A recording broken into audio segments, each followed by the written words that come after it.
Shalom saudaraku, berjumpa kembali bersama dengan saya Pendeta Jakob Setio, masih dalam program Sapa Jemaat di Rumah.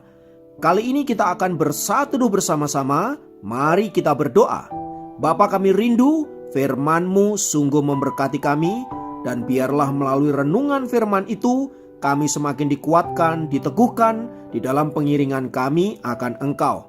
Kami siap diberkati. Terpujilah namamu kekal selama-lamanya. Dalam nama Yesus kami berdoa. Haleluya. Amin. Firman Tuhan kali ini saya ambil dari Efesus pasal yang kelima ayat yang ke-20. Saya ulangi, Efesus pasal yang kelima ayat 20 berkata, "Ucaplah syukur senantiasa atas segala sesuatu dalam nama Tuhan kita Yesus Kristus kepada Allah dan Bapa kita." Haleluya. Saudara-saudara, hari ini kita akan berbicara tentang mengucap syukur. Kata ini memang sangat mudah untuk dikatakan, terlebih apabila kita ada dalam keadaan baik-baik saja. Semuanya oke, semuanya baik, semuanya ada dalam damai sejahtera. Dan saya kira akan sangat mudah mengucap syukur atas situasi demikian. Namun sebaliknya saudara-saudara, ketika kita ada dalam pergumulan, ketika kita ada dalam beban-beban yang berat, ketika kita ada dalam sakit penyakit dan berbagai-bagai pergumulan, tidaklah mudah mengucap syukur. Bahkan saya berani katakan sangat-sangat sulit bersyukur atas situasi demikian. Namun hal itu tidak berlaku bagi Rasul Paulus. Ketika ia berkata mengucap syukurlah kepada Allah senantiasa, itu berarti dia sudah mengalami dan bagaimana dia mengucap syukur dalam segala keadaan, termasuk di dalamnya dalam situasi-situasi yang sulit yang dia pernah alami. Saudara-saudara, dalam catatan sejarah Perjanjian Baru, siapa yang tidak kenal Rasul Paulus? Sosok yang satu ini memang sungguh luar biasa dalam pelayanannya, mengalami berbagai-bagai penderitaan dan siksaan karena Injil yang ia beritakan. Atas hal itu ia pernah berkata, "Aku lebih sering dalam penjara, didera di luar batas, kerap kali ada dalam bahaya maut. 5 kali ia disesah orang Yahudi, setiap kali 40 kurang 1 pukulan. 3 kali ia didera, 1 kali ia dilempari dengan batu, 3 kali ia mengalami karam kapal. Sehari semalam terkatung-katung di tengah lautan. Ia sering diancam bahaya banjir dan bahaya penyamun. Demikian juga bahaya dari pihak orang-orang Yahudi yang menghendaki kematiannya. Ia bahkan mengatakan bahwa bahaya itu senantiasa ada dalam hidupnya. Ia menerima bahaya di kota, bahaya di padang gurun, bahaya di tengah laut, dan bahkan bahaya-bahaya dari orang-orang Kristen palsu yang mengaku sebagai saudara tetapi sesungguhnya mereka adalah musuh dalam selimut yang sewaktu-waktu dapat mengancam nyawa daripada Paulus. Pada bagian lain ia juga berkata, ia banyak berjerih lelah dan bekerja berat sedemikian rupa. Ia berkata, kerap kali aku tidak tidur, lapar, dahaga, kerap kali aku berpuasa, kerap kali aku kedinginan dan bahkan tanpa pakaian. Hal itu dicatat di dalam 2 Korintus 11 ayat 23 sampai 27. Saudara-saudara dikasih Tuhan, bagaimana dia bisa berkata mengucap syukurlah dalam segala hal, sementara kondisi dan keadaan dia sedemikian rupa? Saudaraku, ini adalah sesuatu yang luar biasa, sesuatu yang lahir dari seorang yang mengalami kelepasan dan pembebasan daripada Tuhan. Ia tidak lagi terikat dengan hal-hal duniawi. Ungkapan ini saudara-saudara lahir dari seorang yang tahu tujuan hidupnya. Lahir dari seorang yang sudah mengalami kelepasan dari hal-hal yang bersifat kedagingan, keegoisan, menyenangkan diri sendiri, dan lain sebagainya. Sekalipun sebagai manusia, Paulus tentu ingin hidup normal seperti layaknya manusia lain. Tetapi ia memilih dan memutuskan untuk hidup berkenan di hadapan Allah, untuk hidup freak di hadapan Allah, militan di hadapan Allah. Dia tidak mau kompromi dengan hal-hal yang bersifat duniawi sedikit pun, yang sewaktu-waktu bisa menyeret dia jauh dari hadapan Allah. kelihatannya mungkin sepele, kelihatannya mungkin cuma sedikit. Tetapi tahukah saudara bahwa kapal atau pesawat itu biasanya bisa berputar arah atau tidak sampai kepada tujuan dimulai dari apa? Dari titik koordinat yang bergeser sedikit demi sedikit. Mungkin tidak sampai 1 derajat. Tetapi saudara, kalau itu terus-menerus dilakukan, maka makin lama akan makin besar, makin besar, makin besar. Dan tidak heran, pesawat bisa kehilangan arah hanya karena titik koordinatnya mengalami perubahan. Pun demikian dalam hidup kita, saudara-saudara. Hal-hal yang salah, hal-hal yang keliru, atau dosa-dosa yang kita selalu katakan sebagai dosa kecil, tidak apa-apa, itu kan cuma kecil saja. Toh tidak merugikan orang lain, toh tidak membuat masalah besar. Nggak masalah saya kira. Saudara-saudara, tahukah saudara bahwa di hadapan Allah tidak ada dosa kecil atau dosa besar. Semua dosa tetaplah dosa. Artinya ketika kita mulai kompromi dengan nilai-nilai duniawi sekecil apapun, sebenarnya kita sedang memulai untuk membelokkan tujuan kita kepada Allah dan bergeser kepada dunia ini, yang ujungnya kita bisa dapat membelakangi Allah sama sekali. Saudara-saudara dikasih oleh Tuhan, oleh sebab itu firman Tuhan mengingatkan kepada kita, dalam hidup ini mari kita belajar untuk senantiasa bersyukur. Bersyukur untuk apa, saudara-saudara? Bersyukur pertama-tama karena Allah di dalam Yesus Kristus telah menyelamatkan saudara dan saya. Untuk itu saudara, kita harus bersyukur karena kita tidak akan sanggup pernah menyelamatkan diri kita sendiri. Dengan amal perbuatan, dengan kebajikan, dengan agama dan lain sebagainya, tidak akan pernah bisa. Kenapa? Karena pada dasarnya kita adalah manusia berdosa dan Allah adalah kudus. Dan karena Allah mengasihi saudara dan saya, maka Dia menyelamatkan saudara. Dia menebus dosa-dosa saudara supaya apa? Supaya saudara dapat kembali bersekutu dengan Allah. Yang kedua, kita tentu bersyukur karena apa? Karena Ia berjanji untuk menyertai kita sampai pada akhir kesudahan zaman. Itu berarti setiap hari Dia selalu ada bersama-sama dengan kita. Entahlah hidup ini melewati lembah-lembah air mata, lembah-lembah pergumulan. Entahlah hidup ini kita naik ke atas gunung-gunung dan bukit-bukit, atau kita terbang makin tinggi dan makin tinggi. Saudara-saudara, di segala tempat itu Allah ada. Namun sayangnya kita seringkali menganggap sepi kehadiran Allah, sehingga kita sering melupakannya dan tidak peduli akan kehadirannya. Itulah sebabnya mengapa kita sering bersungut-sungut, saudara-saudara. Kita sering marah-marah, kita sering frustrasi, kita sering panik, kita sering takut dan lain sebagainya. Saudara-saudara, semua itu sebenarnya menunjukkan ketidakpercayaan kita kepada Allah, ketidakyakinan kita bahwa Allah ada, Allah hadir bersama-sama dengan kita.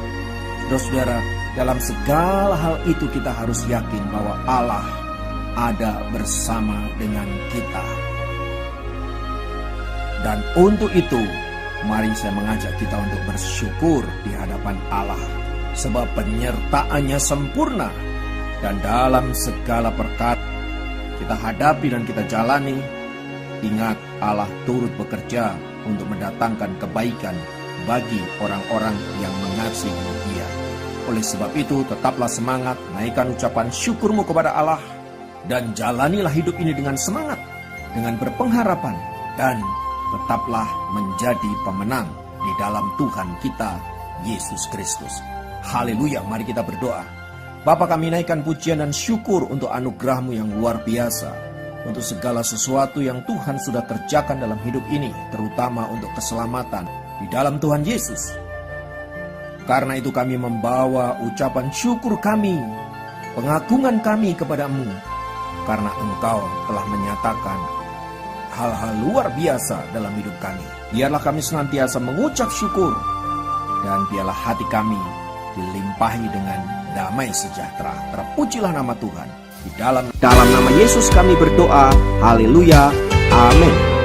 Demikian program Sapa Jemaat kali ini. Sampai jumpa dalam program Sapa Jemaat yang lain. Tuhan Yesus memberkati.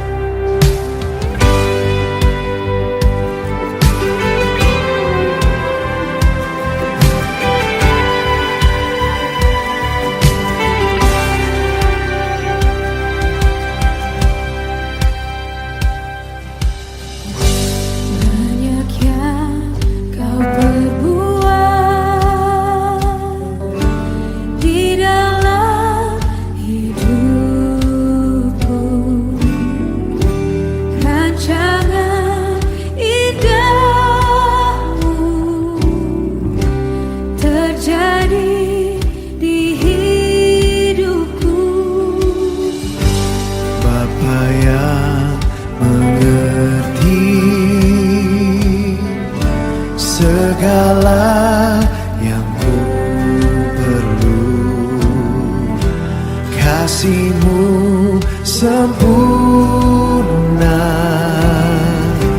nyata dalam hidupku. Ku bersyukur Bapa, ku bersyukur Tuhan, buat kasih setia-Mu di dalam hidupku. Ku bersyukur, ku bersyukur Bapa, ku bersyukur Tuhan, buat kasih setia-Mu di dalam hidupku. Ku bersyukur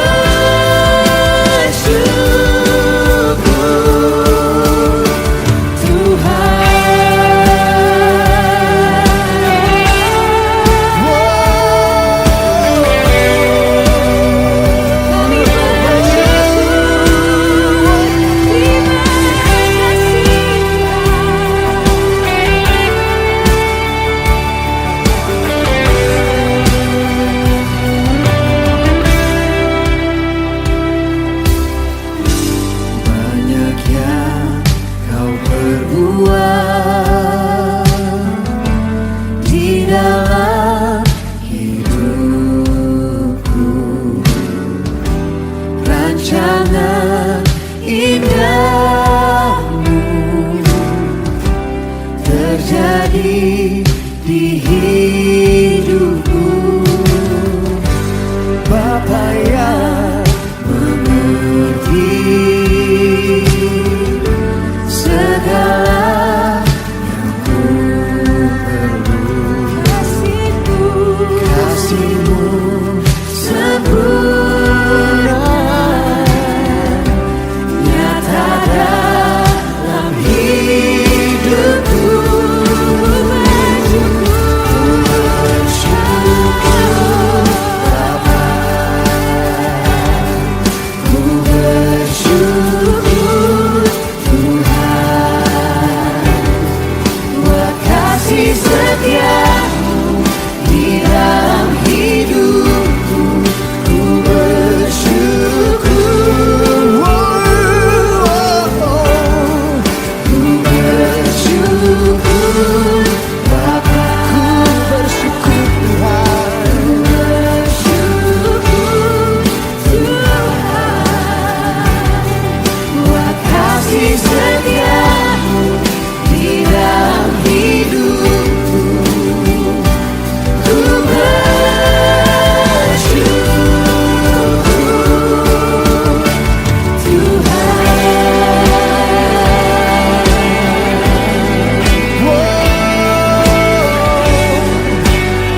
sekalipun kami di dalam lembah yang gelap, kami tahu kami tidak takut bahaya, karena Engkau Tuhan beserta dengan kami.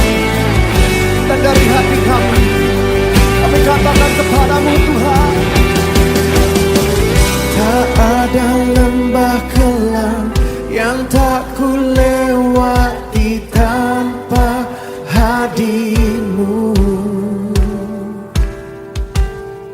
Hatiku takkan gentar, sebab ku tahu tangan-Mu yang menopangku.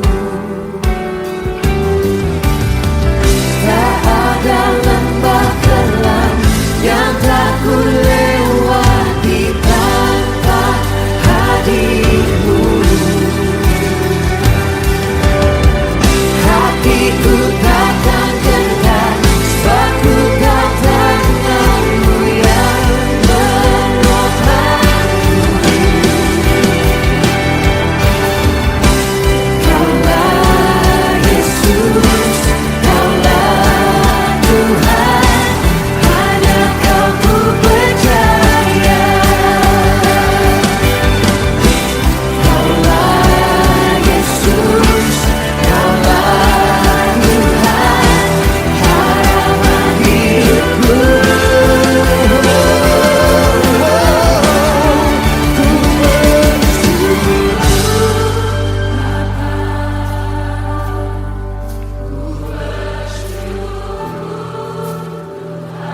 Kami bersyukur Tuhan Yesus.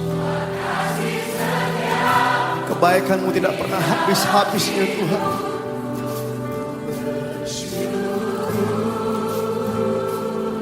Kami katakan Ku bersyukur Bapa, ku bersyukur Tuhan. ku bersyukur Tuhan. Amin. Buat kasih